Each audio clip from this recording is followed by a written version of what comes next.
என்னங்க நம்ம பொண்ணு இவ்வளோ தூரமாக இருக்கா?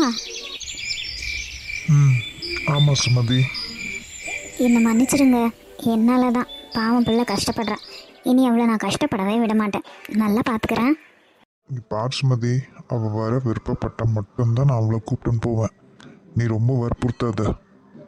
இல்லைங்க, அதுக்குன்னு அப்படி விட ஆகுமா? வேண்டாங்க, பிள்ளைய வீட்டுக்கு கூப்பிட்டுன்னு போயிடலாம். அப்பா சினிமா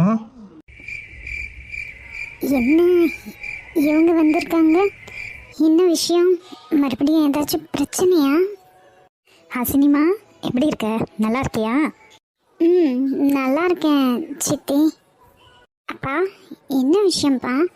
காலேஜ் போகிற நேரமாச்சு, இப்போ வந்திருக்கீங்க? ஒன்றும் இல்லைடா, உங்கள் அம்மா உங்ககிட்ட ஏதோ பேசணுமா. சித்தினெல்லாம் கூப்பிடாதடா, அம்மானே கூப்பிடு. நேற்றுலேருந்து ஒரே இடம் உன்னை பார்க்கணும், உன்கிட்ட பேசணும்னு. அதாண்டா கூப்பிட்டுன்னு வந்தேன். என்னப்பா, ஏதாச்சும் பிரச்சனையா? ஐயோ, அப்படியெல்லாம் எதுவும் இல்லைடா. அவள் ஏதோ உன்கிட்ட பேசணுமா. என்னென்ன பேசு. அப்பா பிரச்சனை வராது, நான் தான் கூட இருக்கேன்ல. போ சுமதி, போய் பேசு போ. ஹாசினி, என்ன மன்னிச்சிடுமா.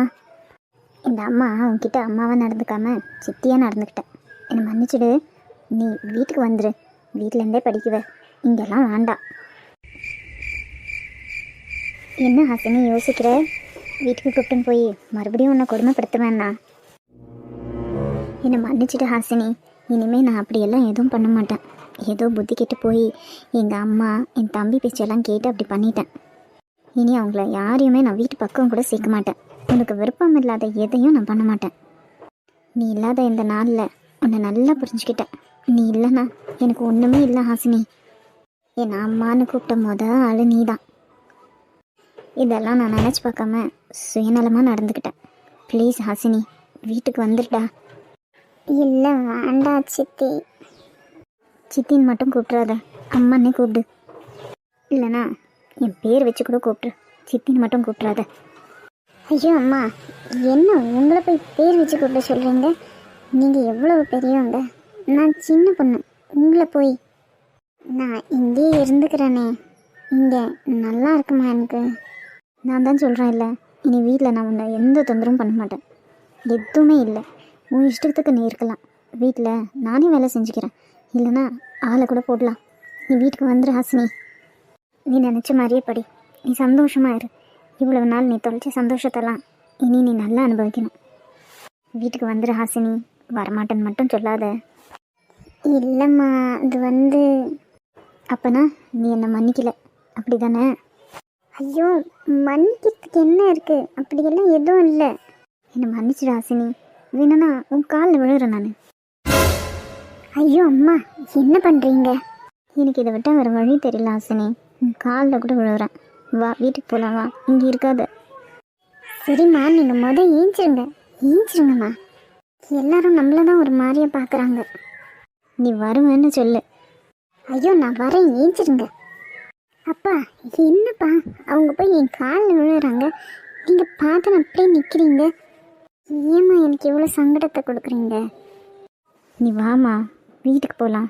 இப்போவே உன் திங்ஸ் எல்லாம் எடுத்துன்னு வந்துடு. இப்போவே வா.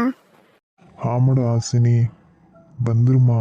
எனக்கும் நீ இல்லாமல் வீட்டுக்கே போகிறதுக்கு மனசு இல்லை. நீ இல்லாமல் உங்கள் அப்பா வீட்டுக்கே வர்றதில்ல, அந்த விஷயம் தெரியுமா? ஏன்பா? நீ இல்லாமல் எனக்கு அங்கே போக மனசே இல்லைடா.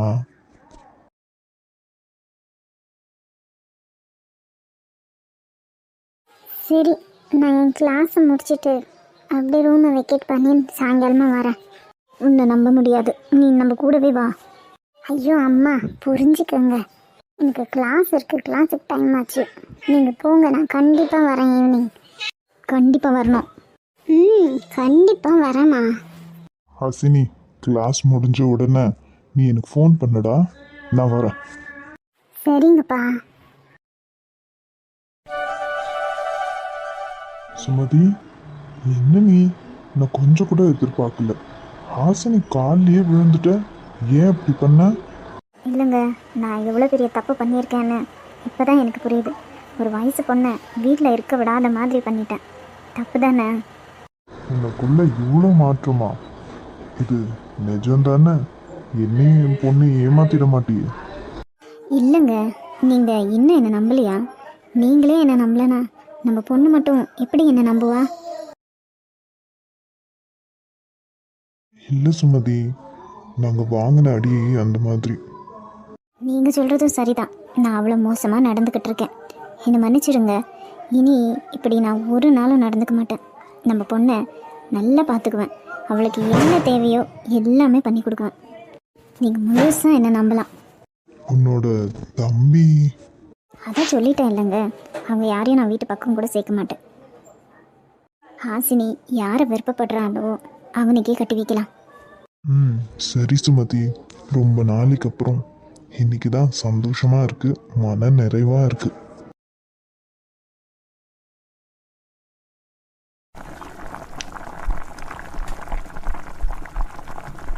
ஸ்வேதா, சீக்கிரம் வா, வந்து சாப்பிடு, நேரம் ஆகுதுல்ல.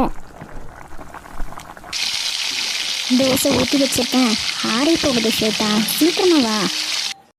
என்னம்மா, எனக்கு தோசைலாம் எதுவும் வேண்டாம். அப்போ இட்லி ஊற்றி தரவா? எனக்கு எதுவுமே வேண்டாம்மா. ஏண்டி, என்ன ஆச்சு? என்ன ஆச்சுன்னு சொன்னா தானே தெரியும். இப்படி சைலண்டாக இருந்தா எனக்கு எப்படி தெரியும்? அம்மா, அவர் இருக்காருல்ல. அவரா? எவரு? அவர் தாம்மா என்னை பொண்ணு பார்த்துட்டு போனாருல்ல. ஓ, மாப்பிள்ளையா? அவருக்கு என்ன இப்போ? அவங்களுக்கு நிஜமாவே என்ன பிடிச்சிருக்காமா? ஏண்டி இப்படி கேட்குற? உன்னை பிடிச்சதுனால தானே வந்து பார்த்துட்டு போனாங்க. இல்லை, இது வரைக்கும் எனக்கு ஒரு ஃபோன் கூட பண்ணலம்மா, ஒரு மெசேஜ் கூட அனுப்பலை. நான் நம்பர் கேட்டால் நீயும் வாங்கி தரல. மாப்பிள்ளை உனக்கு ரொம்ப பிடிச்சிருக்கா? பிடிச்சதுனால தான் நான் கேட்குறேன். இவ்வளவு நாள் ஆச்சு, கட்டிக்க போகிற பொண்ணுக்கிட்ட பேசணும் தானே. அவர்கிட்ட இது வரைக்கும் நான் மனசு விட்டு பேசினதே இல்லைம்மா. என் ஃப்ரெண்ட்ஸ் எல்லாம் சொல்லியிருக்காங்க, அவங்க கட்டிக்க போகிற பசங்கக்கிட்ட டெய்லி ஃபோனில் பேசுவாங்க, ஏதாச்சும் வாங்கி தருவாங்க, அப்படி இப்படின்னு. இங்கே என்னடான்னா அவர் ஃபோன் நம்பர் கூட இது வரைக்கும் எனக்கு தெரியாது. இவ்வளவுதானா? இன்னைக்கு நான் சம்மந்தி அம்மா கிட்ட பேசி அவரோட நம்பரை உனக்கு வாங்கி தரேன். நிஜமாவா? நிஜமாதாம்மா. இந்தா, இப்போது தோசை சாப்பிடு. உனக்கு பிடிச்ச க்ரீன் சட்னி, ரெட் சட்னி ரெண்டும் இருக்குது. கல்யாணம் ஆகிற நேரத்தில் இப்படி சாப்பாடை விட்டு உடம்புக்கு எடுத்துக்காத. முதலே ஒல்லி, இதில் இன்னும் ஒல்லி ஆகிடுவேன். இதோட முடிஞ்சிடல ஸ்வேதா, இன்னும் நிறைய இருக்குது. நம்ம துணி வாங்க வெளியே போகணும், அப்போ மாப்பிள்ளை வருவார், நகை வாங்க போகணும், அப்போல்லாம் வருவாரடி. இப்போ எனக்கு அதெல்லாம் தேவையில்லைம்மா, நான் அவர்கிட்ட பேசணும். சரி சரி, நான் சம்மந்தி அம்மா கிட்ட பேசி ஃபோன் நம்பர் வாங்கி தரேன். இந்தா, எடுத்துகிட்டு போய் சாப்பிடு. சரிம்மா.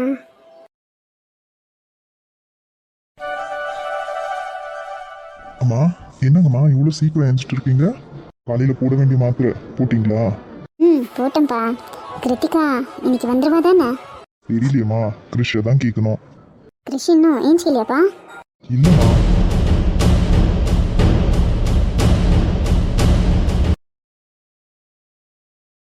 அம்மா, கிருத்திகா எப்பம்மா வருவா? சீக்கிரமா கிருஷிக்கு சொல்லுமா, என்ன அவகிட்ட கூப்பிட்டுன்னு போய் சொல்லுமா.